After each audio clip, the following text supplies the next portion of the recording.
Oh, actually, there we go.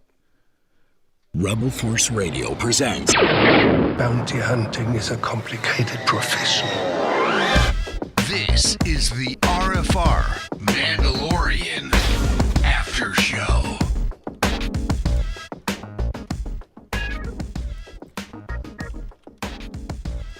Oh yeah, we're down to the wire now. Just one more episode to go after this. And I'm in a position where I find myself saying, I think this was my favorite episode this season. No, this is my favorite episode this season. That seems to be the way it's going for me. And Chapter 15, The Believer. As of right now, I think it might be my favorite episode of this season. We'll see what everyone else thinks here on Rebel Force Radio, Mandalorian After Show. So glad to be with you. Glad you can be with us tonight as we discuss the penultimate episode of Season 2. And if you're like the members of my family, you're thinking, wait a minute. There's only one more episode? We didn't even see Baby Yoda in this episode. What's going on? Could we be left with a little, green, cute, cuddly cliffhanger? I don't know. We'll see. See what everyone thinks. And starting with, of course, my good friend and yours from Chicago, Jimmy Mack. Hey, Jason. Hey, Star Wars fans. Yeah, hey, that didn't get past me either. This is the first episode we did not see Baby Yoda on screen at all. Not at all. So that made me wonder, well, where is Baby Yoda? I thought for sure we'd get an update on him as soon as they show that Imperial cruiser. But no, we just got that scene on the bridge and no indication on the whereabouts of Baby Yoda. Is he still on board that ship? Is he with Dr. Pershing? Or, God forbid, is he 6 feet under? Ah! I can't bear to think about it. I can't bear to think about it. Don't you think they would have let those shareholders know yesterday if something happened to Baby Yoda over the weekend? Can you imagine? You know, that would be really wild. But no, I expect we'll see him in the final episode of this season, which all roads are pointing to at this point. A big showdown between Din and Moff Gideon. So I'm looking forward to talking all about this incredible episode with you guys tonight on the Mandalorian After Show. That's right. And by guys, he means plural. We've got with us a special guest. You know him from the Babu Freaks podcast. It's a exclusive Rebel Force Radio podcast for Patreon members. But lucky for you, we're going to break down the paywall and bring him in here. Mr. Brian Klein joining us. And look at this room he has. Look at this. Chut-chut and hey, guys. Chut-chut. Thanks for having me. Now, that's not a green screen. That's legit. That's not just a picture of someone else's collection. That's your stuff. No, that's like, I'm proud to say about maybe 5 to 10% of my collection. I got a lot of Star Wars goodies. Jimmy's seen it. There's a lot of stuff in this house. Oh, Brian's whole house is a museum. He comes from a collector's family, and his dad has amassed the greatest collection of vinyl recordings that you've ever seen in your life. I mean, he rivals most music warehouses and record shops that I've ever been to. So, yeah, definitely has the collector gene running throughout. His mom also. That's her name, Collector Jean, isn't it? No, I'm kidding. Yeah. Well, how convenient that he found her. I guess I should be a collector. But it's great to have Babu Freaks representing here on the Mandalorian After Show. And Brian, I mean, there's a specific reason I wanted to have you on board with the show is because you have you're like a sponge for Star Wars Expanded Universe stuff, Legends, whatever you want to call it, and especially the newer era of Star Wars Expanded Universe, the Disney era of Expanded Universe. So I'm not quite up to speed on all of the novels and everything, and I haven't absorbed it like I think Brian has. So I believe in this episode of The Mandalorian, we had several references to outside material from what I still call the EU. And so we'll be picking your brain about some of that stuff as we converse about I'm a believer. Sorry, Jason. I know you wanted to do that, but you gave me the earworm before the show, and I couldn't help myself. Well, I love the title of the show, and I love the theme that sort of exemplified by the conversation that the Mandalorian has with Mayfeld. So I want to get to all of that, but first thing I wanted to mention was the visuals in this episode when they get to the prison planet and seeing all of those classic vehicles in the scrapyard and the TIE fighters and everything. I thought, man, oh man, this is what you would imagine a prison planet like that to be in the Star Wars universe, and I thought it was so rich and so dense with variety of all types of machinery and everything. I thought it was awesome, so I wanted to give a special shout out on that. And Junk planet. Yeah, what was the name of that planet? I know we were talking about that the off. chop fields, the Carthon chop fields. Yeah, that's right. That's right.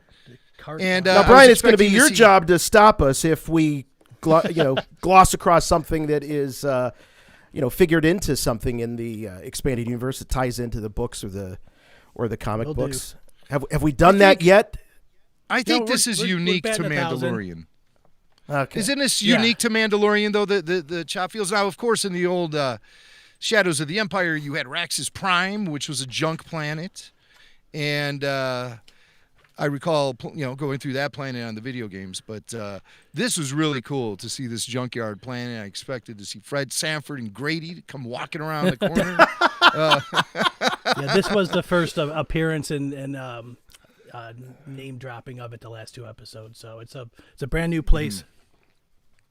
And it was really cool. I mean, just stunning visuals right out of the gate. What I love about seeing fresh Star Wars I've never seen before is when you have a big, expansive, establishing shot of the environment and your eyes just start darting all over the place and every inch, every corner of the frame. I love that. And George Lucas really paid close attention to that sort of establishing shot. And it looks like Rick Famuyiwa is also...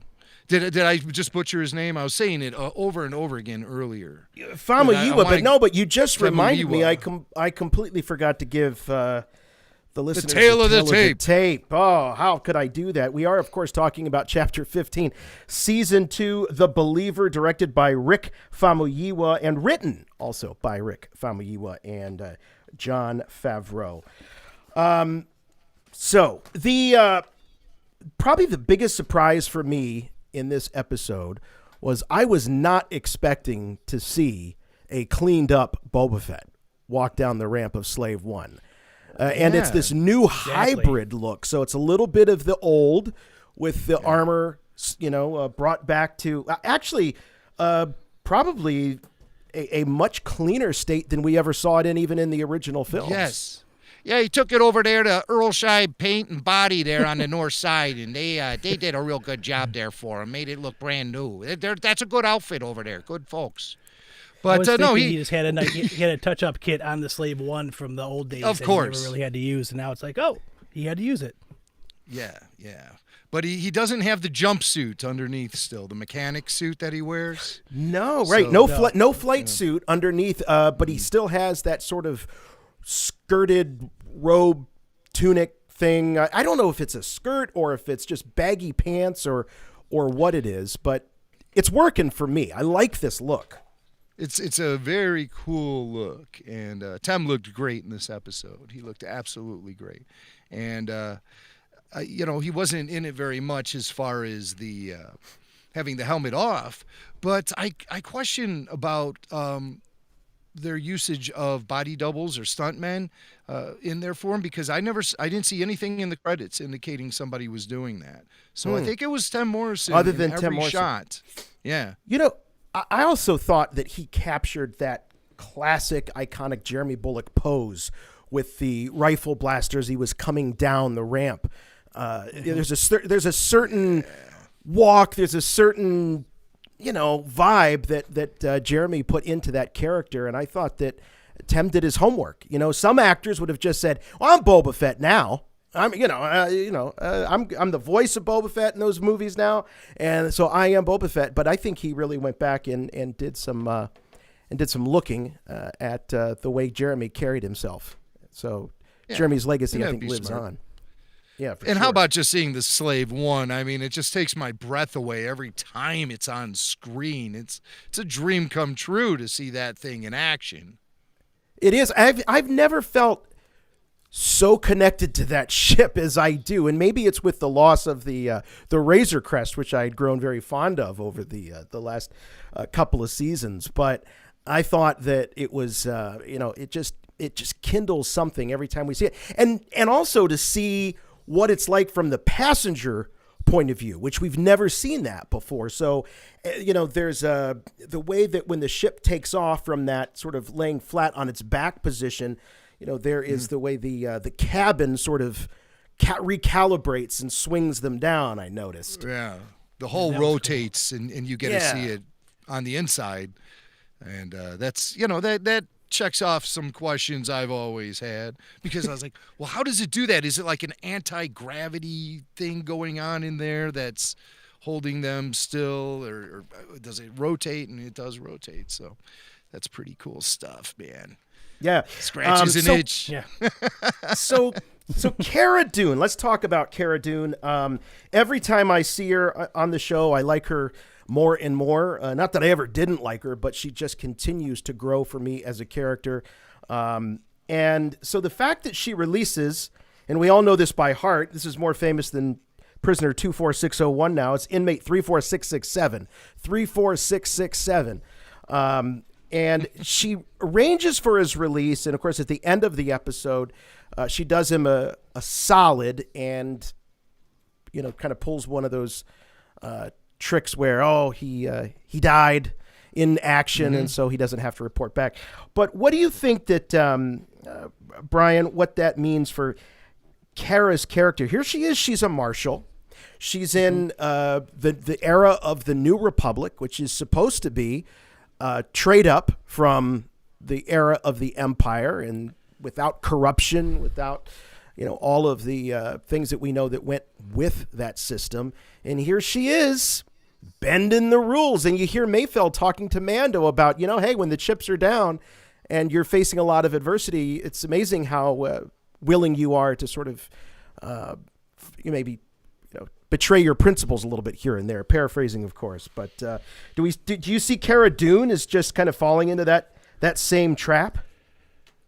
Well, I think she was staying almost true to herself, because when Carson came a couple chapters ago and threw the badge, the marshal, whatever, that indicator at her, she was sort of like, I'm not a joiner. So she's not one that she was already with the rebellion as the shock trooper. So she might not have that full, the New Republic or die mentality. So, she did what she needed to get there, because she was sort of hesitant on it last episode until it was, Baby Yoda's at stake here. He's got that. Like, okay, so it's for the better good of the individuals that are around them then, instead of as a whole. Right. So, Yeah, she marches to the beat of her own drum and does what she thinks is right, regardless of what kind of access she gets or any sort of legitimate path she might take. And recall that the Mando did say to her, so you've gone legitimate now. And she said, no.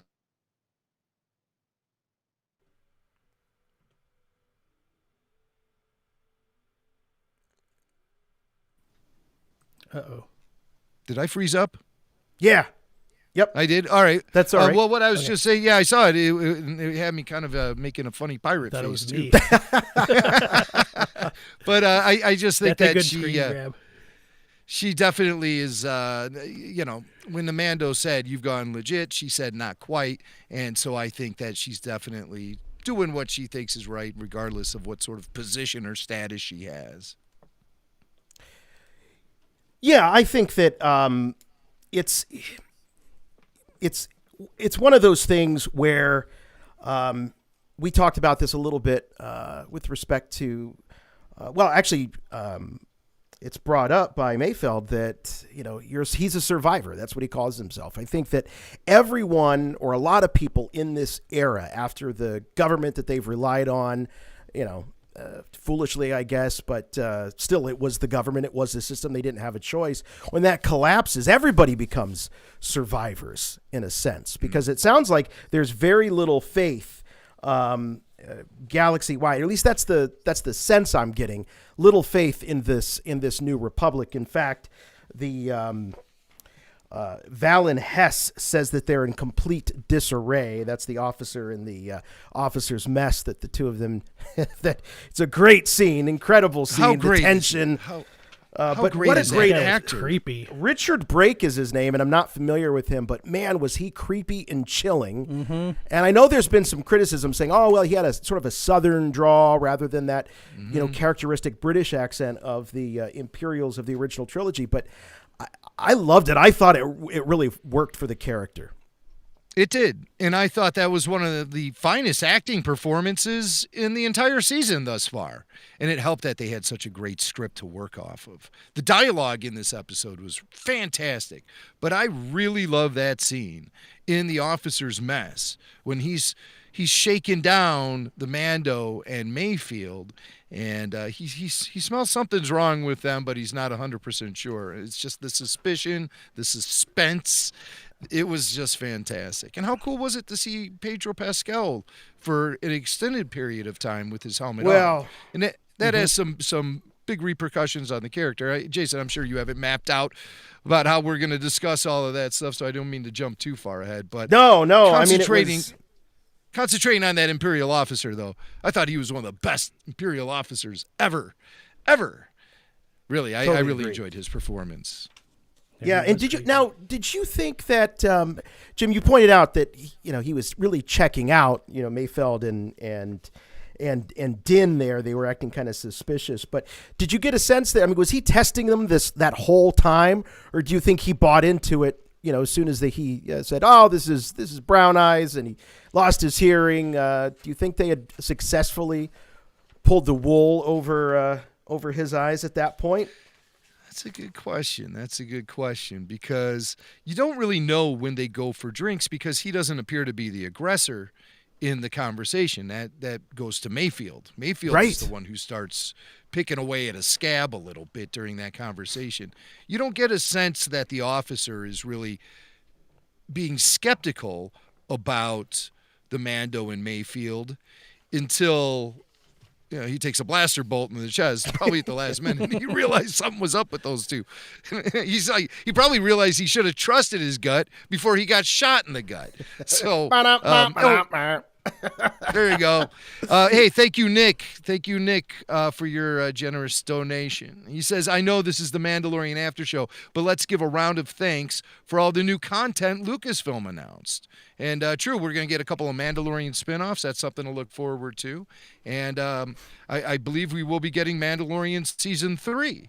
I want to point out something, Jason, if I can, regarding Season 3, because we were wondering about the wording that was used in the presentation earlier this week, and they didn't really specifically say that Mandalorian Season 3 is going to be starting December 25th next year. They were talking about the Ahsoka series and the Rangers of the Republic, the New Republic series, and how they were all going to intertwine and come together with one big story event. But apparently, when she said that the next chapter kicks off on December 25th, there was a Mandalorian graphic behind her on screen. Okay. And so that might have been, I just wish they were a little more specific. We've said the Mandalorian Season 3 kicks off, because she was talking about the two other spin-off series. So I still think there's an asterisk on that premiere date. I agree. I think it was carefully, if you notice, that whole presentation was very tightly scripted. None of it seemed improvised to me, and I think that every word was carefully chosen. And who knows? Maybe they don't know necessarily the production order at this point. You got John and Dave running both or all three shows now, so maybe they want to take a little break from Mando and get something else out there. We'll see. And they're probably still trying to, like we are with our after shows, figuring out what the hell we're going to do and juggling all of these shows. I mean, they're probably wondering the same thing. I wanted to also talk about Bill Burr's Mayfeld character, because, there's a whole line of characters, whether it be who is the blue fishy guy that was played by Horatio Sands? Mithril. It started with him. I first episode out of the gate, I go, yeah, I don't like this guy. He doesn't feel Star Warsy to me, especially after the bar scene where everything initially felt very Star Warsy with the squid head and all that. And then there was Pelly, and then we meet Bill Burr and as Mayfeld, and I was a little on the fence. I happen to be a Bill Burr fan. I love his delivery. I love his comedy.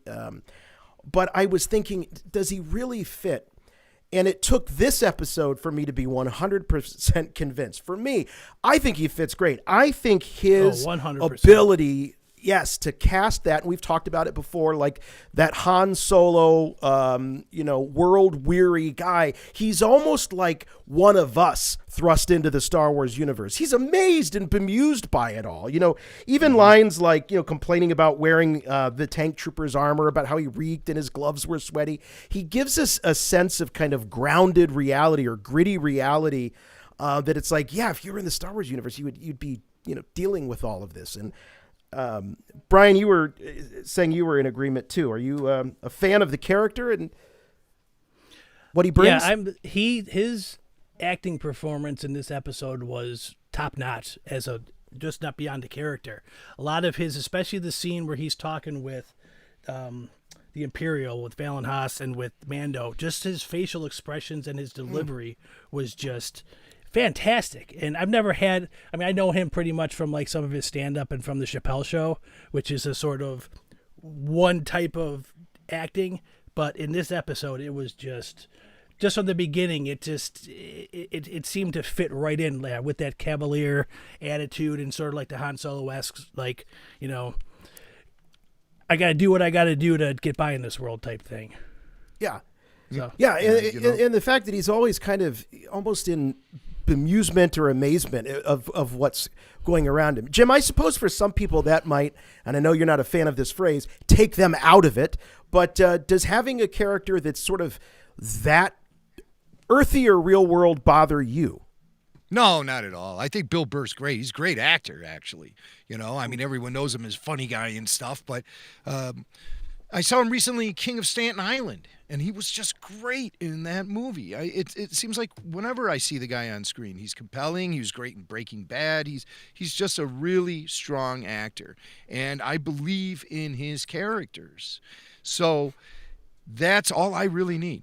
You could be as real world as you want. If you turn in a great acting performance like Bill Burr did in this episode, then I don't question anything about it because it sucks me in and I believe it. I have confidence in the character. I have confidence in the actor when they have confidence. And Bill Burr has a lot of confidence. It's funny screen, because... Oh, in droves, yeah. He oozes confidence on screen. You've got... Yes, there's... Absolutely. It's like the guy... He acts as though it's his show. I mean, in that... And I don't mean that in a bad way. I mean, he believes that he belongs there, which... You have he to. Steals the scene when he's in it. He does. When he's in it, he takes the focus off of, and he did that to the benefit of even Mando a couple times in the show. Yes. Yeah.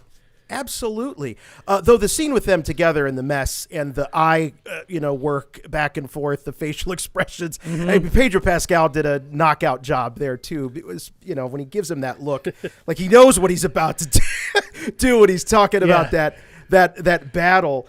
No, I love him. I really do. Speaking of that battle, I believe, Brian, that battle does have some that he's referring to is part of the expanded universe. So there is some prior art on this. The Battle of Burn and Khan comes from, I believe it was part of the whole Operation Cinder, and that has to do with, the whole, what they were talking about in this episode.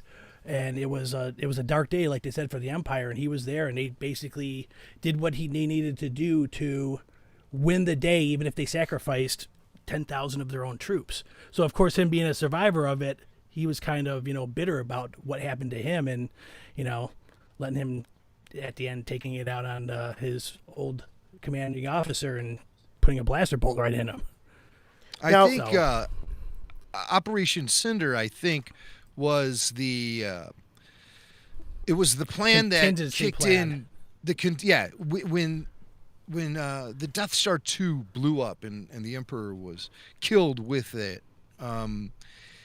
He fired off this contingency plan where he had these droids appear. I think they were called what were they Sentinels. called? The They were Sentinels. Imperial Sentinels, where Sentinels, his yeah. where his face could face. show up in the helmet. Okay, yep. Yes. It's coming back to me. I now. really wanted to see that show up in the sequels. I thought that was so cool and chilling. They showed But- that. The only time you really saw that was in the Battlefront 2 video game. Oh, The but there most was recent Battlefront 2. And in the storyline of that, they had the Sentinels talking about Operation Yes. Cinder. there was an app game that was released prior to The Force Awakens in summer 2015 called Star Wars Uprising.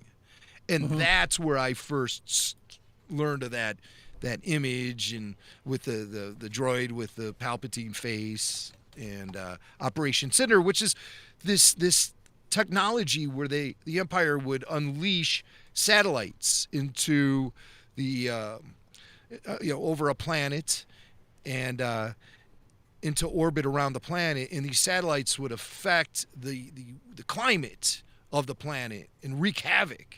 And so that could be adjusted in certain ways that would then apparently destroy a city of several thousand. But that's just what I looked up in my little research today. So I don't know if I'm getting it 100% right, but that's what I read about. Operation Cinder being specifically that, destroying the climate of specific planets. And apparently JR they in the- unleashed it. Yeah, go JR ahead, in Jason. the JR in the chat is saying, I'm predicting we'll see a Palpatine Sentinel talking to Gideon in the finale. There has been some speculation, and I've wondered just how far up. Just real quick, let me take your pulse, Jim. If you had to guess how far up the chain Gideon gets, would it be Thrawn or Palpatine or someone we haven't met yet? How far up the ladder does Gideon get? As far as, is he working directly with Palpatine? Is he working with Thrawn? Brian, do you have a theory or a guess? I suppose It's kind of tough to know now because we don't know the exact landscape of where everyone is. They did drop Thrawn's name a couple episodes ago. Obviously, Palpatine's dead, they think. We'd learn differently later on. But with it being in disarray, I always go back to the mindset, too, how the expanded universe used to be that once 5 years after the Empire broke up, they sort of went into their own little, groups. They were not together, but they had, what was their name? The Warlords. They were warlords. Yeah. So almost Gideon could be, he's working with a group of the Imperials, because they still do have a lot of the Imperial flavor, in the movies, because they had the ISB and they had all the troopers and all of that. But who knows if there is an actual, maybe one of those Imperial dignitaries was off base or off the Death Star 2 when they blew up, and he's the figurehead now or something. We don't know. It's a good question. We don't know what the hierarchy is, and is it intact, the one that we were used to? I mean, you could just say on the surface you have a Grand Admiral versus a Moff, but you're absolutely right when you talk about him in the early introduction to him as a character was he was a warlord and was over a certain part of the galaxy. So yeah, I guess it's too soon to tell. My feeling is that I think that there's more than one Moff Gideon type out there trying to secure this prize for the Emperor. And they're all in a race to do so. I think Moff Gideon happens to be the one that has maybe gotten the closest with Grogu and Dr. Pershing. So he's on to something, and he thinks, man, if I can deliver, this is my ticket. And you know something, I could kick myself, Jim. I don't know if you've gotten this vibe, but people are talking about how Gideon has this Vader kind of aesthetic almost to him in his outfit. And until I read that comment, it just sort of went over my head. I really wasn't thinking about him in terms of Darth Vader, but they really are sort of giving him a Vader-like look. Yeah, but I wonder if that's just so he can jump into his TIE fighter whenever he wants, because to me that resembles more of your traditional TIE fighter pilot look, but it is unique. And the thing is I think people bring up the Vader thing is because he has those little flip switches there. He's got those. Yes. They're just like the ones that Darth Vader had on his chest. So you have to think that, well, maybe he could be cybernetically enhanced somehow. But so did Is TIE he, pilots, though, too. TIE pilots had that the same type of thing in their chest. But that's what is pronounced. But I go with that theory more that it's more that he's, because you're not used to seeing the Moffs. I mean, Tarkin was always dressed nice, prim and proper. Moff Gideon is ready to get his hands dirty right away. So I think maybe it's Dark Trooper technology that he's just incorporated into his own armor, because he seems to be on the cutting edge of Dark Trooper technology. So, I mean, that's my guess. He's enhanced somehow via the Dark Trooper. Do we assume that the Dark Troopers are sort of proprietary to Gideon's wing of the Imperial remnants, or do we think that they're all over the place? Because it does, you almost get the sense that they hadn't seen those things before. It's very specific in the old video game from LucasArts that came out in the mid-90s. It was a project that was being overseen by General Mock. And so it seemed to be specifically under his control and his watch. So I just assume that they've moved the Dark Troopers into a fish cannon, but instead of General Mock, you just have Moff Gideon overseeing the project. Not to get too philosophical, but it was such a big part of this episode, as I alluded earlier, the conversation between Mayfeld and Mando, where he's basically saying, we're all the same, and Mando took it kind of personally and said, no, I'm nothing like you. But I think what Mayfeld's point was, and he makes this great distinction between Alderaan and Mandalore. He says, if you're born on Alderaan, you believe this, and you're born on Mandalore, you believe this other thing. But guess what? They're both gone. So what's it matter? We're all the same at the end of the day. And I thought it was a really good moment in the show to talk about that. Even though the New Republic offers perhaps something different, I think Mayfeld, if asked, he would say that they're going to end up just the same as the Empire. Power corrupts, absolute power corrupts absolutely. So there's this cynicism about the New Republic, and this show is 6 years post Return of the Jedi?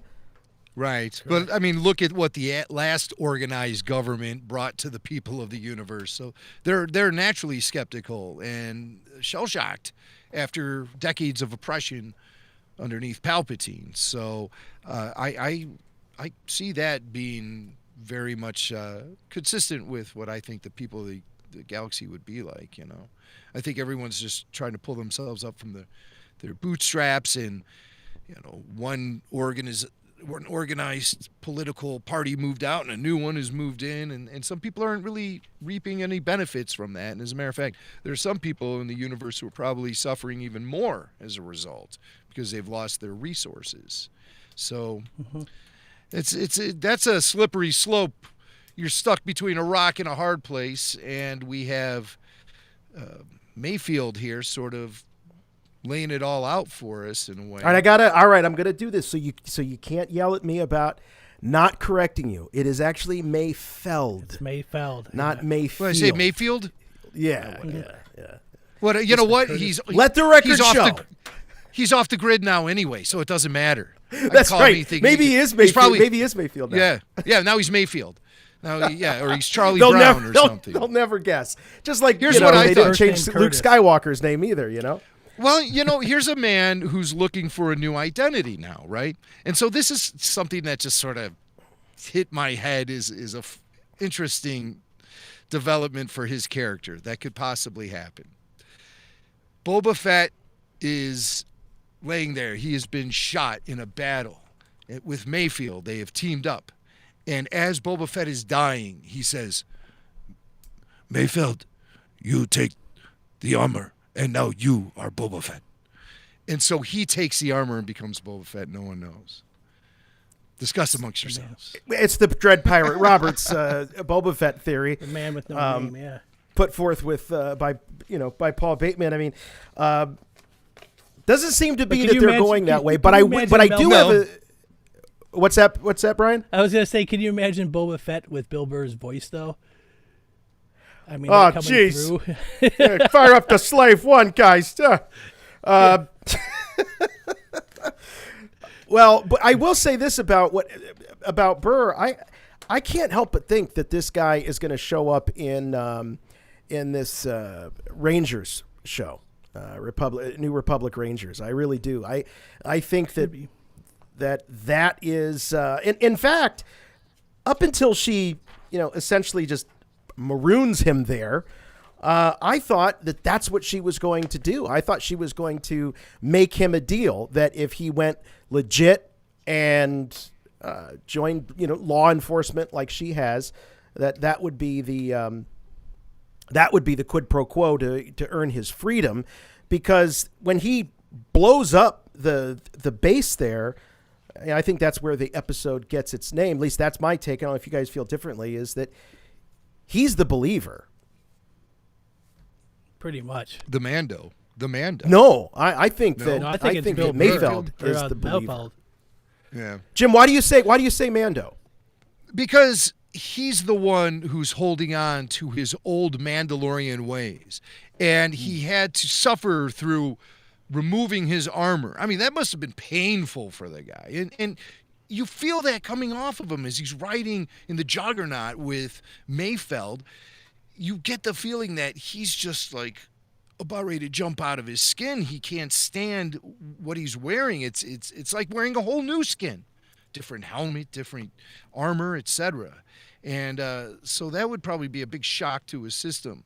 And so it's testing his faith and his beliefs to just be in that situation. Then he gets to a place where he has to remove his helmet. Not only remove his helmet, but get seen by a bunch of Imperials as he's removing his helmet. Not only that, but get his face scanned and placed into the Imperial network where everyone can see his face now.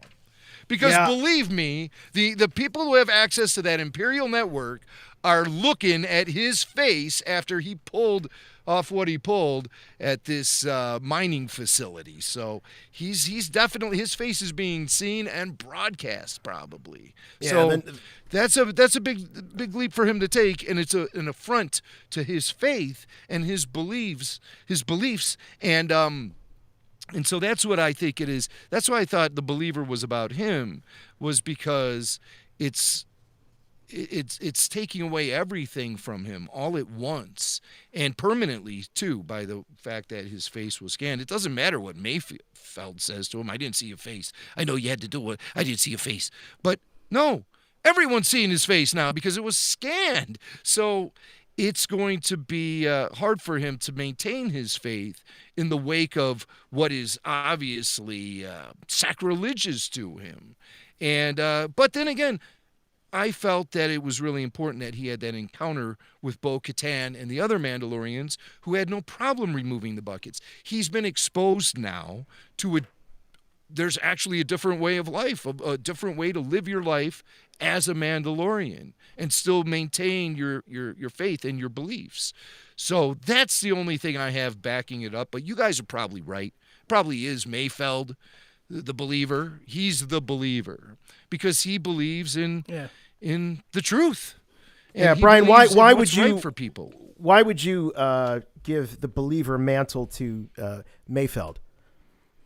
I think it was after when he was talking with the Imperial, and he just sort of realized that, not that it wasn't, there's a lot of times something is in front of your face and you recognize it but you don't believe it, but just how evil the Empire was. And he believes now that, I mean, he was sitting there, even though when he was talking with him and he said, we killed 5,000 to 10,000 of our own troops and all these innocent people, but then when he was flying away, he decides to blow up that base anyway to stop them from when they said that the new Rhydonium, all that, what they got to the base was going to make for even more damage than Operation Cinder did.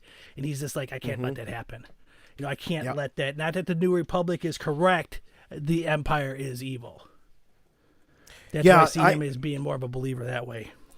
I thought so too. I thought that he had quite an arc here where he was kind of willing to just do whatever and kind of put a little bit of half-assed effort into everything. He was willing to he was unwilling to go into the mess hall once he identified the one officer there, and the jig would be up for him and he was going to retreat and abort the mission.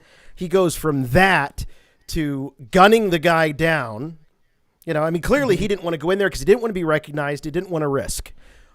Now, in the context of that, in the course of that conversation, he shoots the guy in cold blood. Every face is on him. He's not wearing a mask.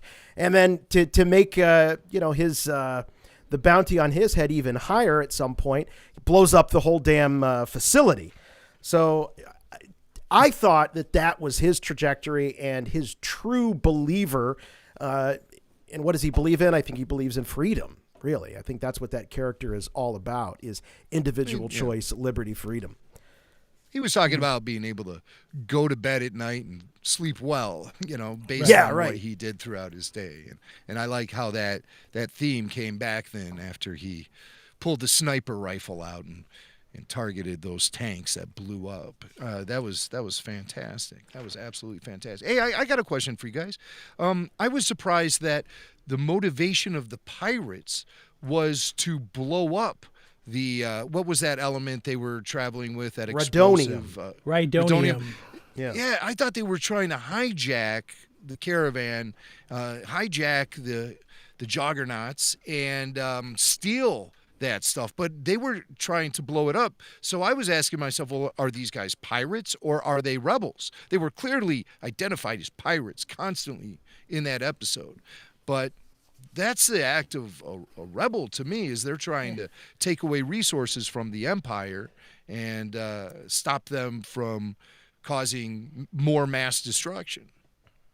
Thank you, Nick, for the super chat. Appreciate it. He says Hess is the real believer because he never changed his beliefs. Jim, I was surprised as well. I was trying to look for what the real motivation behind the pirates. By the way, I think some of them were the Saesee-Tin species, weren't they? But their side horns were a little droopy. Yeah, they did. They were a little flaccid, weren't they? Flaccid horns, but that was the closest thing I could relate them to. I think they were Saesee-Tins. Normally they're their weak ways, or what's the other go-to for the pirates? I know weak ways. Weak ways, or didn't they have the Klatooinians? Klatooinians, yeah. But now, speaking they of the sounded pirates, alike, did you guys too. notice when he was fighting them on top of the Juggernaut, he went into it thinking, it looked like he thought he still had his Beskar on, so he was using the Stormtrooper armor to try to block it, and then he realized, oh crap, this isn't going to work. And he's taking shots, and he's like... There were great character moments with him up there. I also loved... it was a very Daniel Craig Bond-esque move when he's out of blaster bolts and he just throws the blaster at the pirate. So Jim, the thermal, all they were wanting to do was blow this stuff up. And so were they actually, I know they were pirates, but what was the booty? What was the bounty if they were just blowing it up, unless they were trying to stake their territory? Yeah, I think we need to reassess those guys and call them rebels, not pirates. Right. Pirate would take your stuff, but a rebel is trying to deal you a crippling blow by sabotage and, what they would call acts of terrorism. Right. They could have been profiling on Din's part. He just sees them and he goes, oh, those are pirates. They look like pirates. Not realizing, because they did look different than the townspeople that they drove through. Right. So they might not have been the locals there, but they could have, more than likely, I think they were people that just didn't want that Rhydonium to get out into the galaxy to do a lot more damage. Well, it was the skull and crossbones flag they were flying, and the guy with the eye patch, and they were all going, arg, arg. And all the space parrots. Well, I got excited. I thought this was it. Here's where Hondo comes in. We're going to see Hondo at some point. I did too. I thought a deal made. But I'm going to feel that way, I guess, anytime that. pirates are involved. But the pirates was sort of the beginning, and I'm glad you brought that up, Jim. What was their motivation? Because this is the beginning of when this whole show switches gears on us, and the good guys are the bad guys, and the bad guys are the good guys potentially. Yeah. And when you're excited for the TIE fighters coming in like the cavalry and saving the day, I mean, that's a bit of a mind screw for you as a Star Wars fan. And they return to a hero's welcome in an Imperial base. And you see the imps acting just like the rebels would when Luke returns from blowing up the Death Star. They're all cheering him on and saying, "Long live the Empire," and things like that. So it's a lot of spirit that we don't normally see from Imperial troops. Yeah, for sure. And so it humanizes them, actually, which is something that you don't often have happen. That was obviously one of the big philosophies of the Clone Wars, and one of the reasons for the series happening was that Filoni thought that you could really humanize the clones instead of them being sort of, automatons or, mindless, what have you. But it's kind of the theme of this episode too, to show how much there's similarities, even though everyone's on different sides. That's the theme of this episode. Yes, and I suspect it's going to be a theme of the series as it evolves. I mean, it's something that we also saw. I mean, this is a Filoni product. It's something that we also saw throughout the Clone Wars. Was the impact of the Separatists and the Republic, fighting on all of these different systems, and how it affected the average citizen in the galaxy, and was there really at the end of the day a difference between who won, whether the Separatists won or whether the Republic won? That was an issue that I think Dave brought to the table quite a bit during that series. There was a moment I had to write it down. TPS reports, a reference. I was going to say that. Was maybe a little too real world, was maybe, I mean, what's next? He's going to say, "I'm going to make him an offer he can't refuse." I mean, like, why is TPS? What's the point of all that? What's the TPS report? The movie Office Space. Yeah, in the movie Office Space, that was the kind of what drove the character off the edge, Peter off the edge, because over the edge, because they had to fill out the TPS reports, and then someone else would come and ask for them, and then they said he was doing it wrong, and that was what caused him to lose it. So I see. I mean, so what's if next? You know the reference, yeah. So and then that stormtrooper came in and said, "Dude, where's my car?" It's like that's the next progression of things. That might have been a little too real world. Yeah, it was. But Jim, you were talking earlier, and the note that I wrote about the moment when Din has his face scanned, I'm like, this risks everything, and it does. But let's just get through some of the techno babble, or what we know of it. What does that really mean? Some people are saying, well, it means that he's in the Imperial database, so he must have worked for the Empire at some point. I don't think that's true. I think how he was actually able to access the records. I think any human face would have worked. It's just like it doesn't let you in. It's not. I mean, you have to. They brought that up earlier in the episode where they said that Fennec couldn't go and Kara couldn't go because they're already in the system as being. She's wanted, and Cara Dune's, and Din has never had his face scanned, so he got cleared because he wasn't on the wanted list. It wasn't like he was cleared because he was on the Imperial list. He's off the grid. He's off the grid. He doesn't exist for the most part. Although Moff Gideon was able to identify him in season 1. He called him out by name. Right. So he's not that much off the grid. He may not know what he looks like, found though, interesting. like his face. I mean, that's somebody in the chat was asking. Somebody in the chat was asking, why does the Mando grow a mustache if his face is never going to be seen? Well, I don't think it's a question of trying to do it for looks. I think the Mando grows a mustache like, it's just like he shaves and then the mustache just pops right back in. He can't. He can do it on command. He just like and then it just pops right out. Yeah, that's how that grows. And then But you notice he's scruffy. He's scruffy all over. So I mean, it's not like he's really paying attention to how he looks. But I did kind of think of the same thing myself. Yeah. So, but your point is, I think, valid. Where if they didn't know what he looked like then, they certainly know what he looks like now. And even though the base was destroyed, I'm sure that they have the internets there. They certainly have the HoloNets, and so that was transmitted, and it's all networked, and so now they know exactly who he is and what he looks like. Although if he doesn't take his helmet off, I don't know what good that really does them. I mean, this guy is not. They have to put isn't very discreet anyway. Too. They do, right? No, they absolutely do. But what is this? And I don't think any of us know exactly, but what might this mean for him moving forward now that his streak of never having shown his face to anyone other than IG-11 is over? Does he live in shame? Does he try to, forget that it ever happened because Mayfeld is, for all intents and purposes, dead as far as the galaxy knows?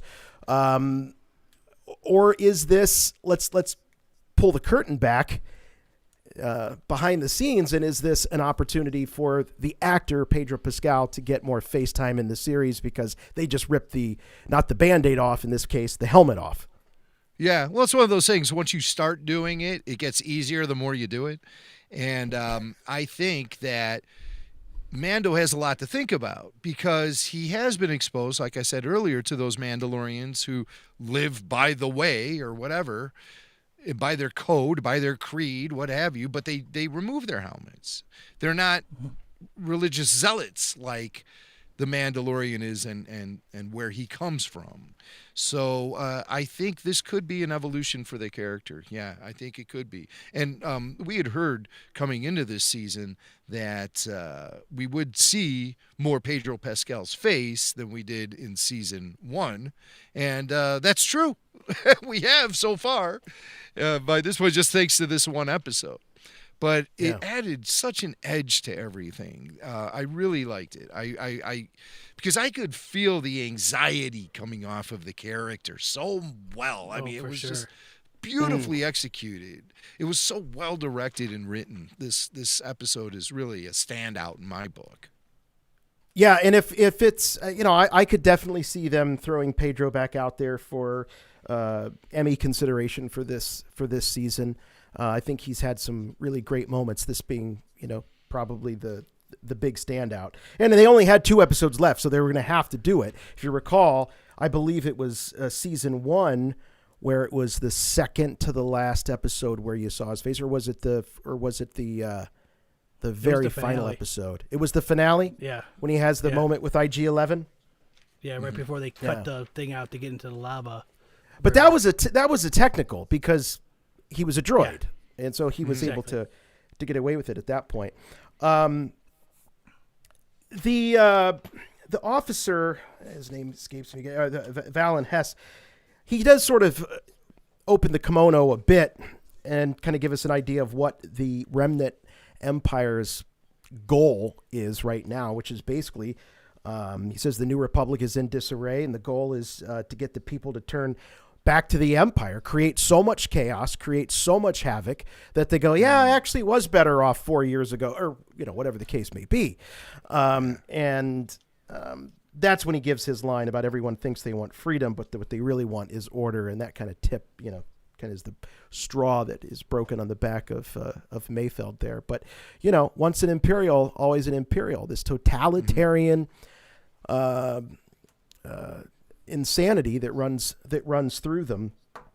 As far as the connective tissue, what do you guys think? Is there really much of a connection between these remnant groups? Is there some sort of confederation, or are we dealing with a pretty finite set of, in what we've seen so far in this series, a pretty finite set of Imperials and troopers and that sort of thing?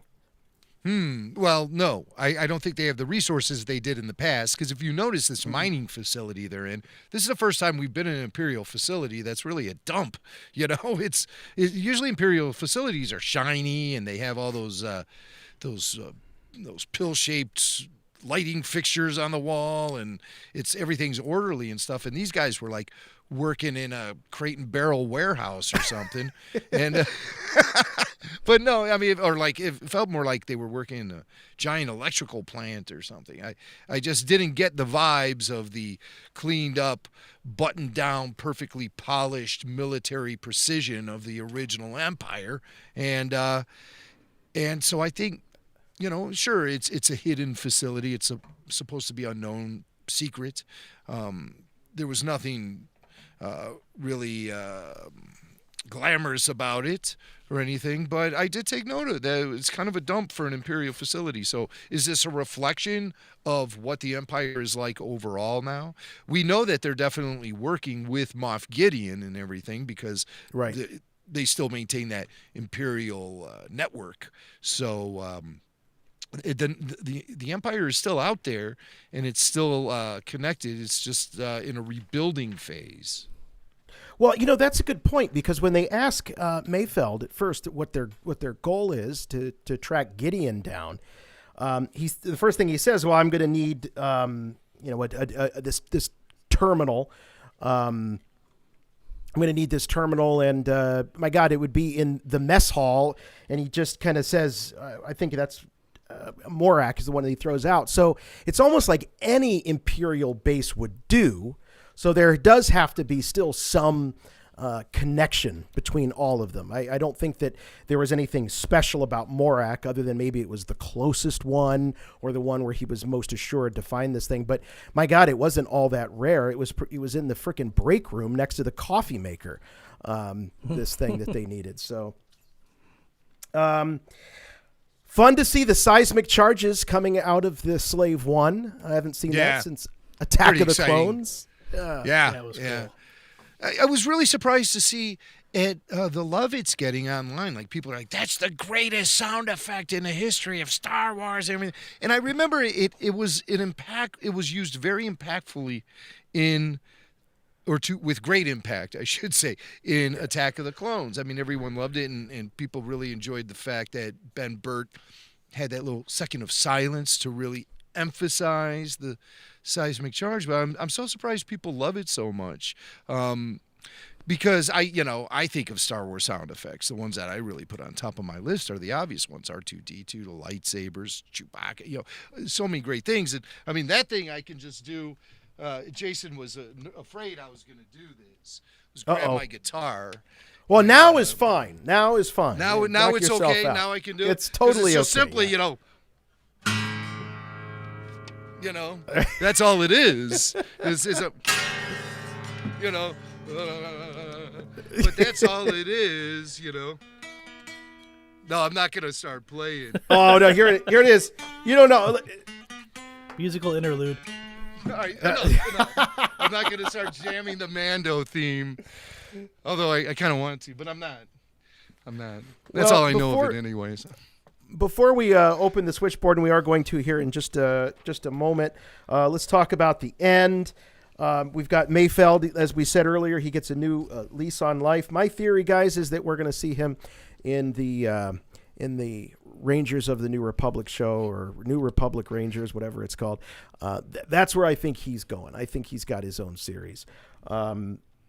Either way, if that's not the case, do you think that we're going to see him late? Is he going to show up in season 3? Is this character done? What's so funny? Jimmy's laughing. I'm getting requests for. Are you Led watching Zeppelin. the show, or are you? I'm looking at the chat room.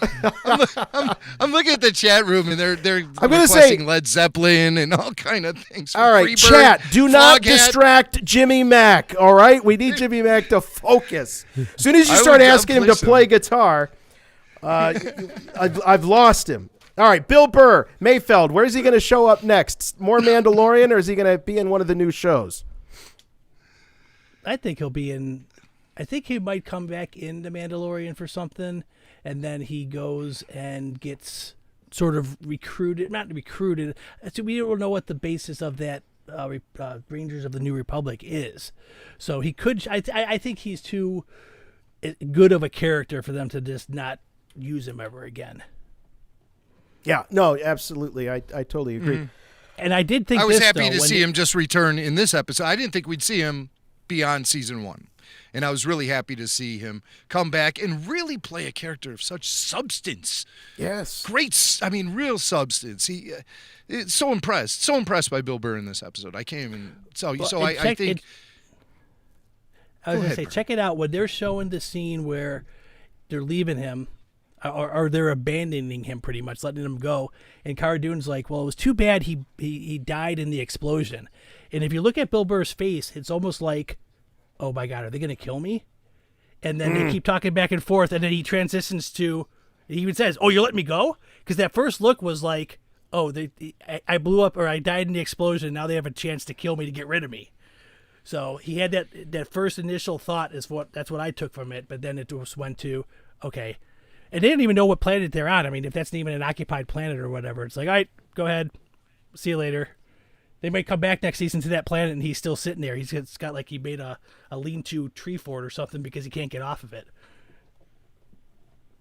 That'd be kind of funny. That would be kind of funny. That would be, well, I hope Bill Burr comes back.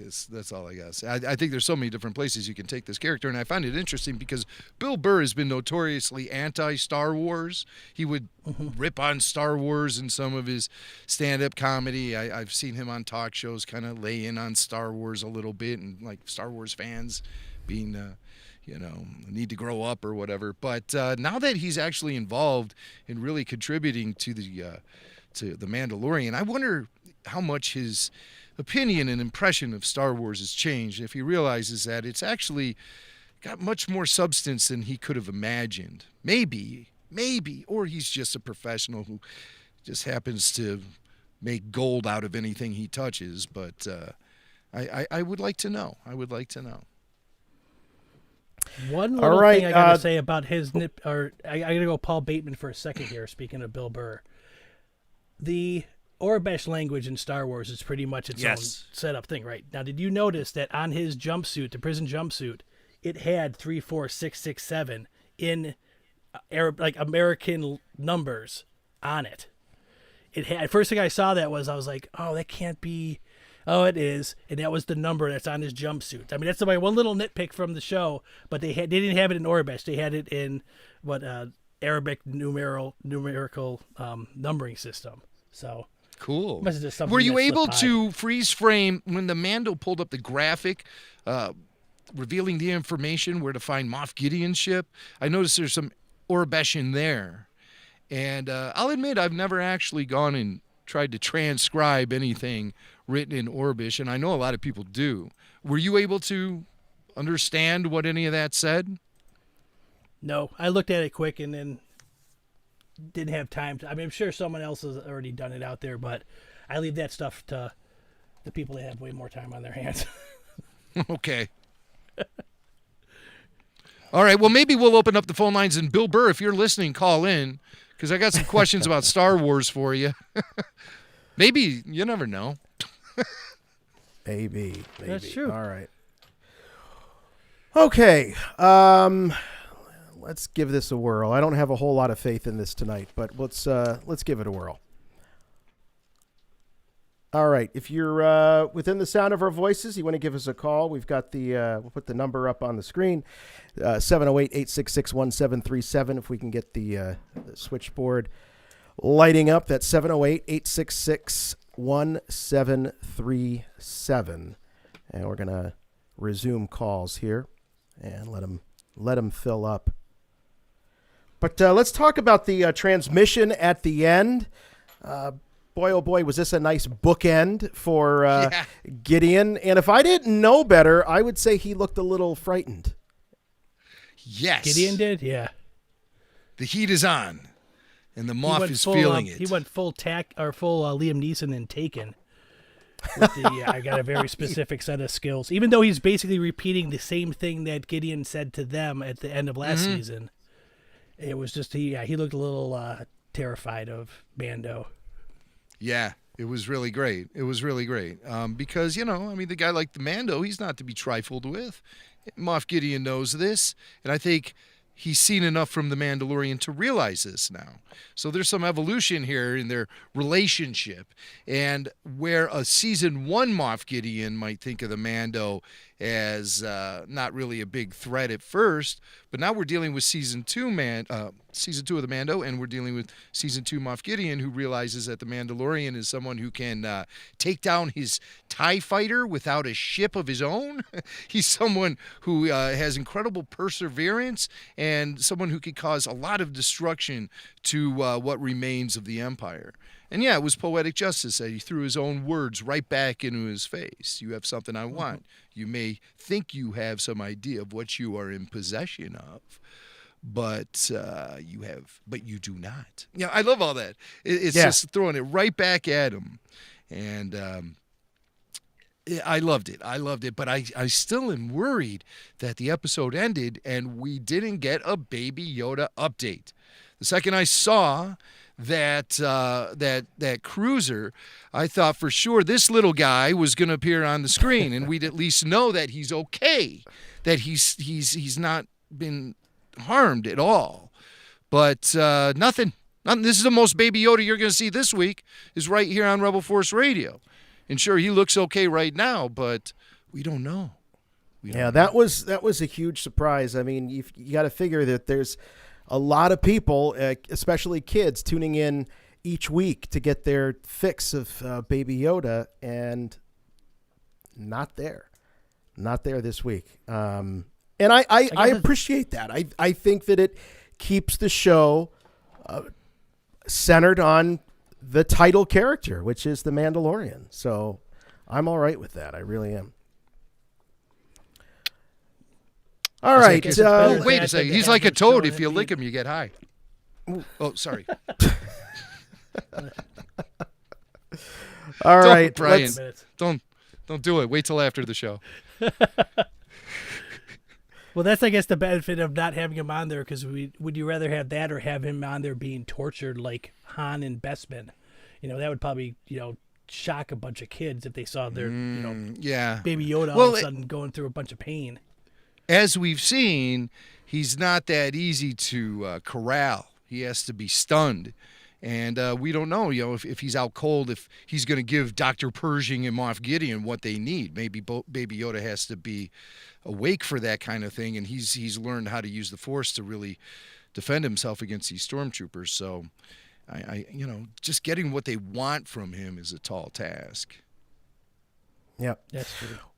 All right, guys, I got some bad news about the switchboard. We're not going to be able to get it on tonight, so please, if you have questions, I apologize for that. We'll get it fixed for next week. I know what happened. Go ahead and put them in the chat, and we will pop the chat your question up on the screen and answer it that way. So again, I do apologize for those. If you're in the queue to call, just go ahead and pop your question in the chat. I'd like to thank a few people, if I could. We've received some. Did we win something from Peter? Peter is asking if RFR is doing after shows for the all new Star Wars shows. Well, we're just going to wait and see how all of that unfolds and see how that fits in with our schedules, and hopefully they won't dump it all on us at once, and we'll be able to provide after shows. I would like to, but if there's multiple series going on, episodes per week, we'll play it by ear. We'll see how it all shakes out. David says after shows for new shows. Yes, your vote has been registered and counted. B. Rydana says requesting Mando velvety tones via Jimmy Mac. Jason's going to get really mad at me if I pull the guitar out again. No. Hey, he's actually paying you to do it, so you better do it now. No, I can't. I'll embarrass myself. Nick says the band should be called Jimmy and the Bith. Jimmy and the Bith.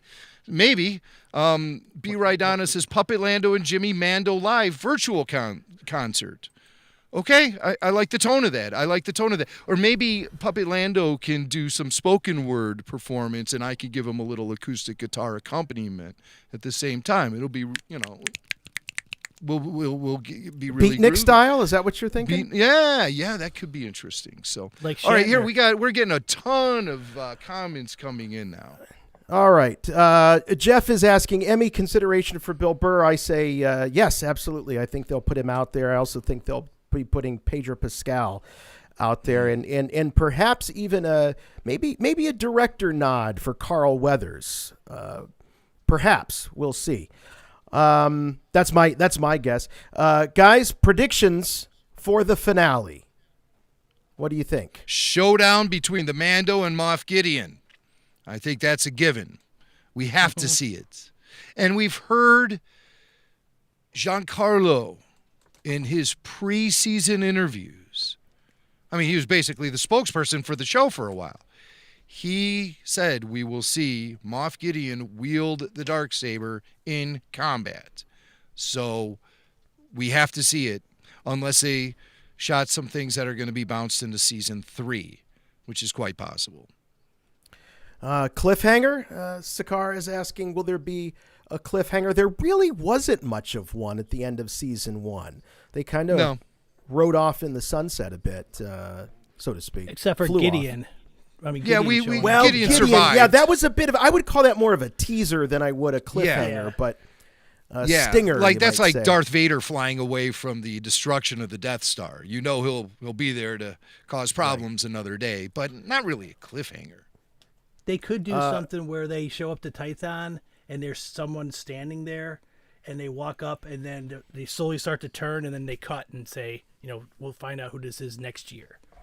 Something like that. I mean, that'd be a huge cliffhanger. Or they put Baby back on the rock and he's reaching out again and then you see a ship come into the atmosphere and then it just cuts away to credits. Who is that? So we'll spend a year speculating. And we've already started that speculation to begin with. So I think there will be I think there will be a cliffhanger, and I think it's going to be a reunion between Mando and Baby Yoda, and Baby Yoda will be a much different Baby Yoda when Mando sees him.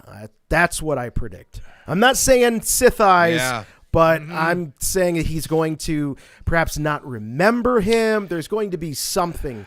He's going to get what he wants, and something's going to be off. Yeah. Where have we seen that before? It's come. I'm trying to think. When there's a reunion and then the person who's returned is not quite right. It's all different. We've seen this before in movies and shows, but it's just like right on the tip of my mind, and I can't really access it. Ryloth Leku is asking, this is a question I think good one for Brian. What was Bill Burr doing during Operation Cinder? Was he an imp, or was it his world that got destroyed, or both? Mm-hmm. No, he said he served there. He said he was there and he was serving underneath that Valen, that Imperial officer. He was serving. He said his group got knocked out, so he wasn't talking about about being among the civilians. No. Are we? Right. Are we going to Camino in the finale? All aboard to Camino. Possible. That's possible. I mean, anything's possible. Mm-hmm. Yeah. Well, why? Because is that where they've taken the child? Do the roads lead to Camino? What if Mando goes there and there's a ton of Baby Yodas? He can't even figure out which one is the right one. Oh, jeez. They used him for the template, yeah. It's like me trying to pick out an action figure at Target. Like, the paint job's a little better on this one. The eyes look kind of goofy here. Yeah, pick out the right one. Let's see. Mariana is asking, are you guys in for a Vader versus Obi-Wan rematch? Oh, so this is referring to the big news. Are you in for a Vader versus Obi-Wan rematch? So excited that Hayden is coming back. So we talked a little bit about this on this week's Rebel Force Radio, but I'll just offer that, I think that's probably what we're going to see.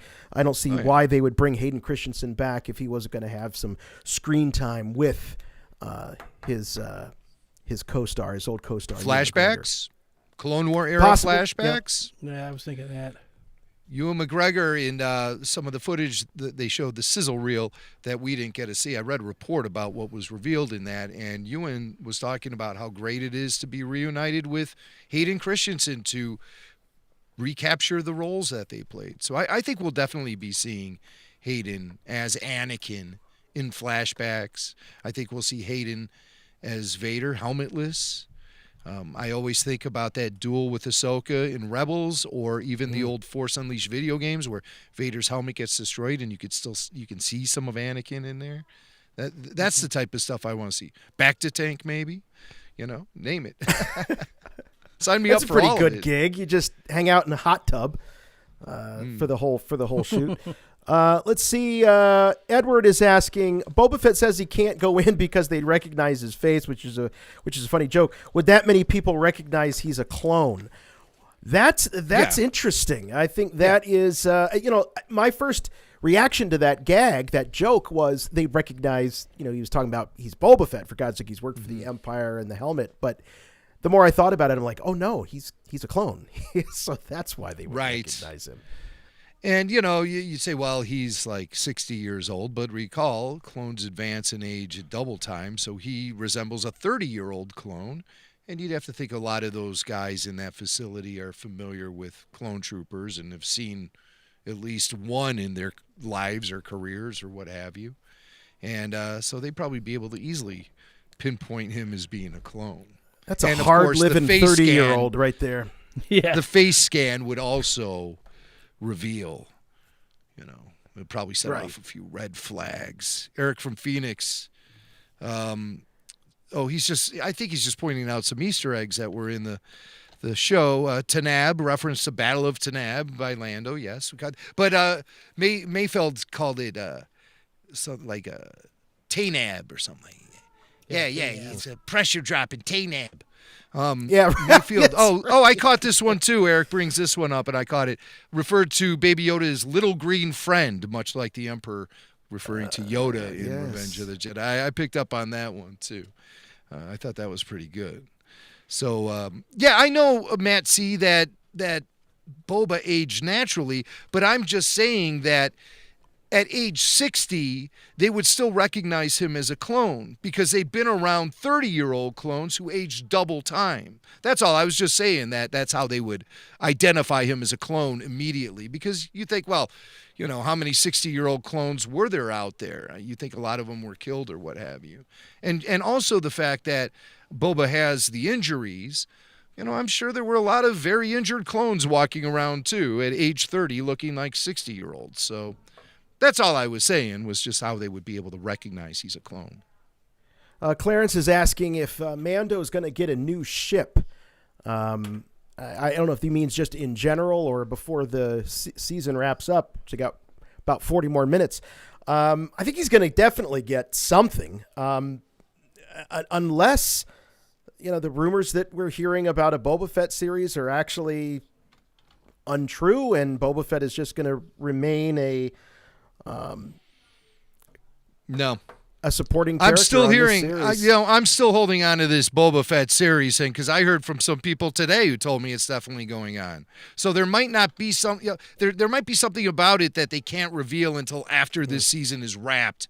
That's all I can think of. I don't know what else to say, but I'm still hearing that there is a Boba Fett series in the works. One thought is perhaps they are afraid that it would be a spoiler, because they'd basically be admitting that Boba Fett survives season 2 of The Mandalorian. I'm sure that most of us expect him to, but they might have stopped short because of that. Now we know he survives, goes on to his own series.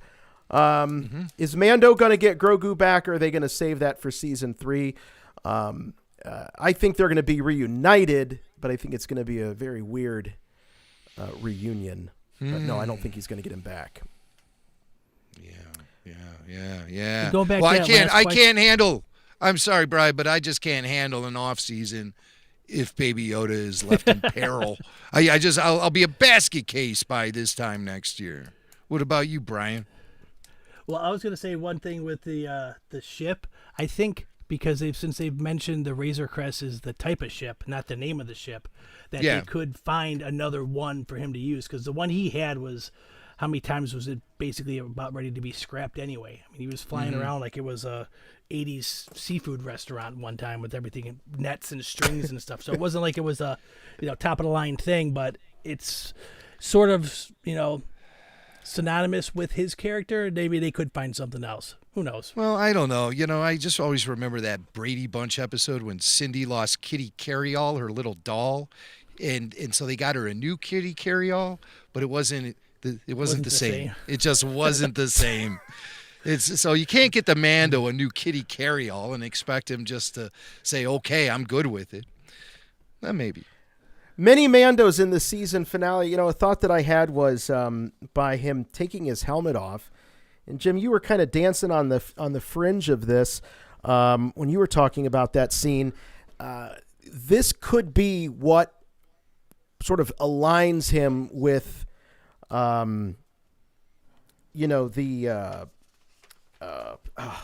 name just flew out of my head.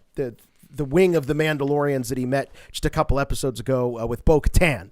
That it's a less orthodox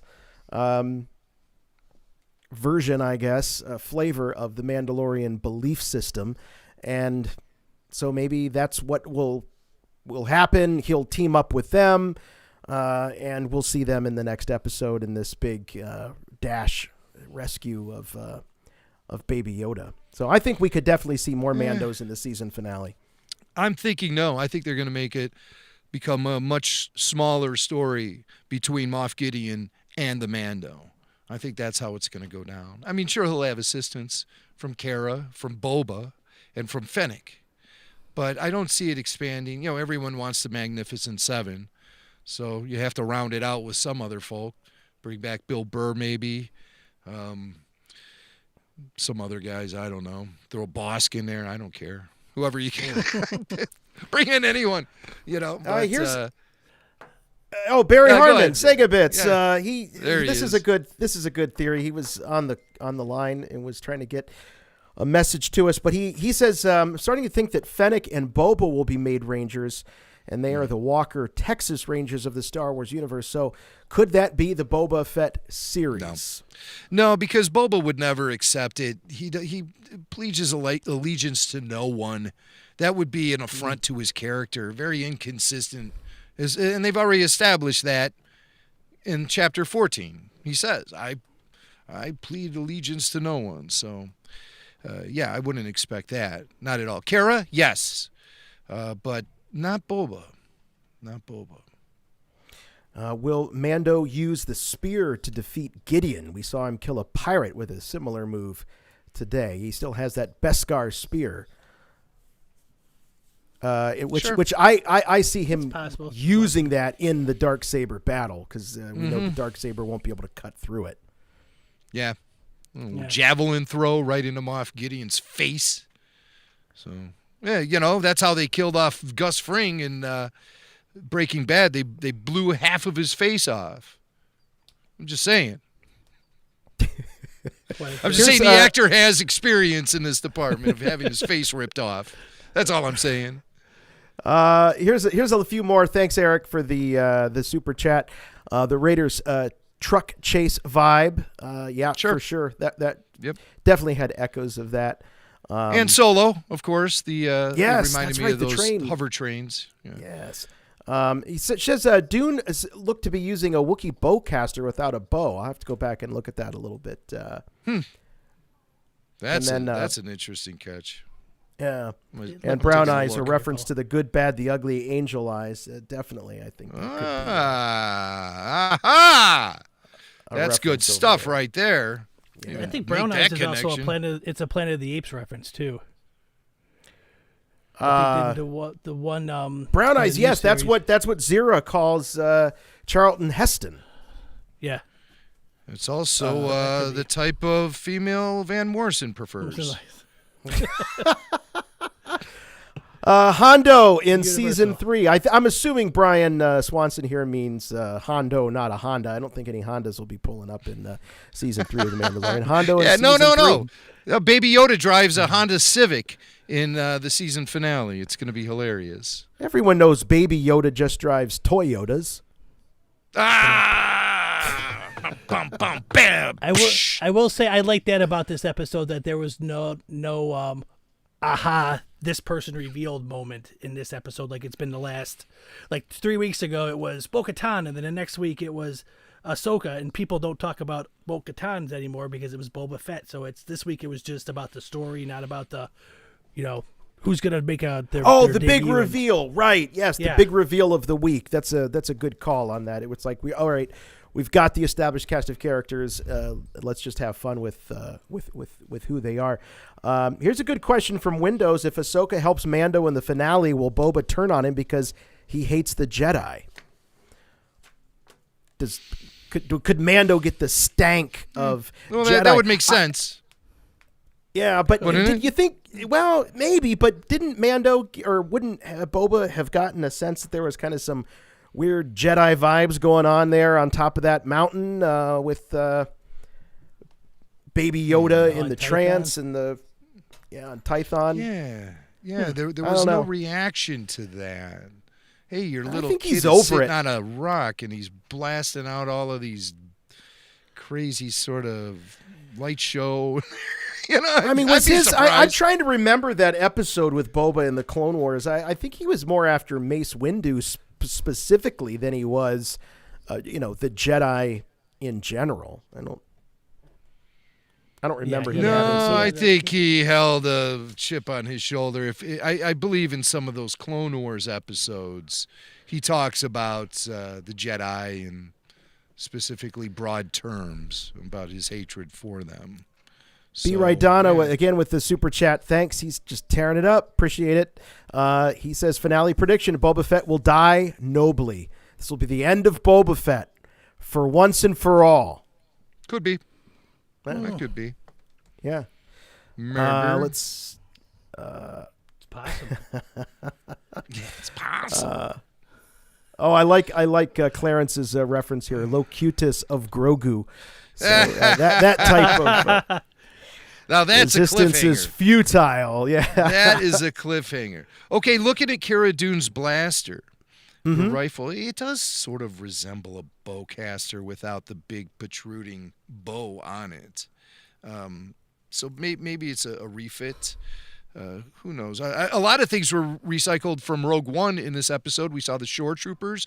We saw Imperial Gunners for the first time in The Mandalorian. And I'm quite certain that those guys, that wardrobe came directly from Rogue One. We heard Jon Favreau say before this season began that they had access to all of that stuff and could request things to be flown from London to the States so they can use it in this show. Lots of great stormtrooper action in this show.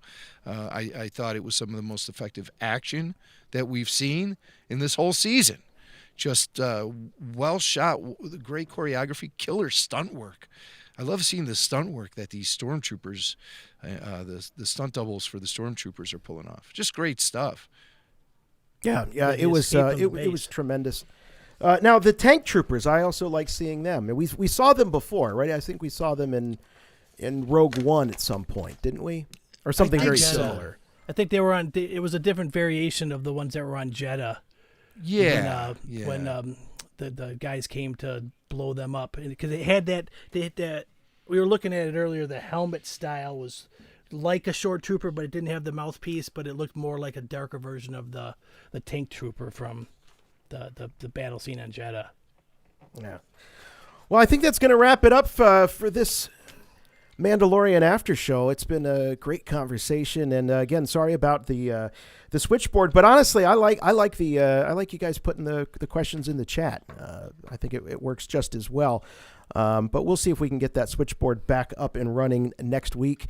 Brian, thank you so much for jumping in. Brian Klein, ladies and gentlemen, you can hear Brian on the Babu Freaks podcast, which is an exclusive to the Patreon tier of the Rebel Force Radio family. So go over to rebelforceradio.com and click on that Patreon banner, and you can join and get your freak on with the Babu Freaks. And love seeing the Star Wars room there, man. It looks great. Yeah, I like it. It's Hey, like my little sanctuary. It's an amazing collection. Hey, John Warren in the chat says, shout out to my wife, Peyton, first-time watcher. So shout out to Peyton. Oh, hey, Peyton. Hey, Peyton. Nice to have you with us. And B-Rye says, Mando with Beskar's staff versus Darksaber. Yeah, I think there's a good chance of that. That'd be fantastic. That's what I'm thinking. So, Jim, final thoughts. We've got one more episode to go, but final thoughts on The Believer. Well, I'll tell you what, Jason, I was so jacked up by all the incredible Star Wars announcements about films and series yesterday, and then you and me, we recorded a podcast, and I released it right away, and that was about 12:30, so I was all set for The Mandalorian. What a great day. What an incredibly energetic day to be a Star Wars fan, and I was so excited by all that information. I knew I was going to stay up and watch The Mando. 2 a.m. when it drops here in the Central Time Zone, and I watched it twice. I love this episode so much. That was the first time I did that.